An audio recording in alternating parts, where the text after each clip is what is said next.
KBC में करोड़पति पति। सूरज के जीवन का एक ही फंडा था कि मेहनत तो गधा भी करता है, घर बैठे जो कमाए समझदार वही होता है। इसीलिए उसने कभी नौकरी ही नहीं ढूंढी। इस बात से हालांकि उसकी पत्नी शिखा बिल्कुल भी अग्री नहीं करती थी, पर फिर भी सूरज को समझाना बेकार था। टीवी में कैसे बनोगे करोड़पति का ऐड देखकर उसे लगा कि बस अब तो घर बैठे ही वो करोड़पति बन सकता है, और उसके पीछे उसने अपने सारे सोर्सेस एक्टिव कर दिए। 2 हफ्ते में उसके कलीग के साले के पड़ोसी के बेटे का सोर्स निकलता है जो कि उसे शो में पहुंचा सकता है, और सूरज उससे मिलने चला जाता है। अच्छा, तो हमें मुकेश जी बता रहे थे कि आप हमें शो में पहुंचा सकते हैं। हाँ, उसमें कोई तकलीफ नहीं है। मैं कल अगर कोशिश करूँ तो इसी महीने में आपका नंबर आ जाएगा।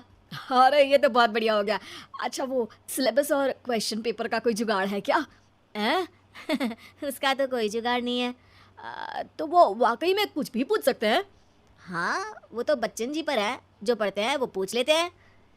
पहली कोशिश फेल होने पर अब सूरज के सामने एक बहुत बड़ा सवाल था कि आखिर जवाब कहाँ से लाए। तब शिखा ने एक सजेशन दिया, क्यों ना सूरज अपने चचेरे भाई सुमित से मदद मांगे, जो कि यूपीएससी की तैयारी कर रहा था। हालांकि इतनी मेहनत करना सूरज को समझ में नहीं आता था, पर कोई और रास्ता ना मिलने पर वो आखिर सुमित से बात करता है। अरे सुमित, हमारा कैसे बनोगे करोड़पति के लिए सिलेक्शन होने वाला है। तुम हमें थोड़े चिट बनाने में मदद करोगे क्या?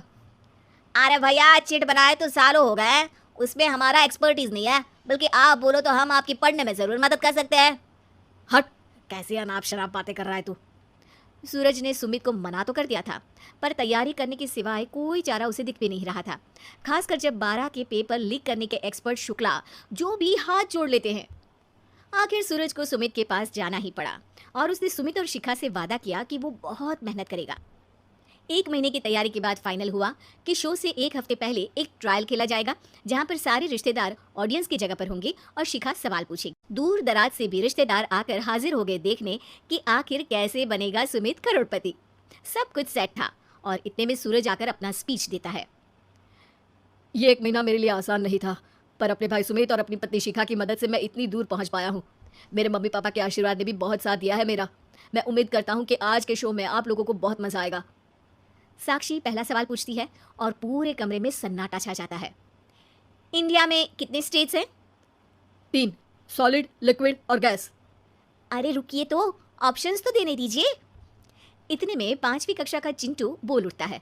अरे क्या मामा, आप तो पहले सवाल पर ही आउट हो गए। अरे बेटा, पहला सवाल तो ट्रायल होता है ना। अरे तुम अब देखना। देखने जैसी बात तो थी ही। सूरज को इतना शांत किसी ने नहीं देखा था। कभी कभी तो लगता था मानो सूरज आंख खोलकर ही सो गया हो। मामा जल्दी करो प्लीज, कल सुबह पनवेल भी तो निकलना है। अरे हट, कंसंट्रेट करने दे मुझे।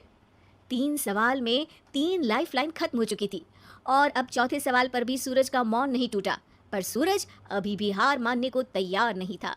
उधर हर कोई सूरज को छोड़ सुमित को देख रहे थे। आखिर सुमित ने ही तो पढ़ाया था सूरज को। गजब बेइज्जती है यार। अरे बेटा, तो बाप का, दादा का, भाई का, सबका नाम बुड़वाएगा। अरे 3 लाइफलाइन ले ली तो भी तेरा कुछ नहीं होना है। अरे कोई इतनी बात करता है क्या शो पर? अरे बेटा, शो पर तेरे जैसे भी तो नहीं आते ना। सूरज की ये जंग आखिर 1 घंटे बाद 5वें सवाल पर खत्म हो गई, जब उसने इंडिया के नेशनल बर्ड का नाम कहा, कौवा। अरे बेटा, मजा तो बहुत आया, बस थोड़ा टाइम पर खत्म होता तो आनंद भी आ जाता। ताने बारिश के बूंदों की तरह बरस रहे थे, और सूरज को भी समझ आ रहा था कि ये करोड़पति बनना शायद उसके बस के बाहर की बात है। पर वो आखिर ये बात मान कैसे लेता? वो सख्त लौंडा जो ठहरा, उसने सोचा कि बेइज्जती तो हो ही चुकी है, पर अगर मैं हार नहीं मानूं तो शायद कुछ हो सकता है। शिखा तुम देखना, असली शो में आग लगा दूंगा, आग।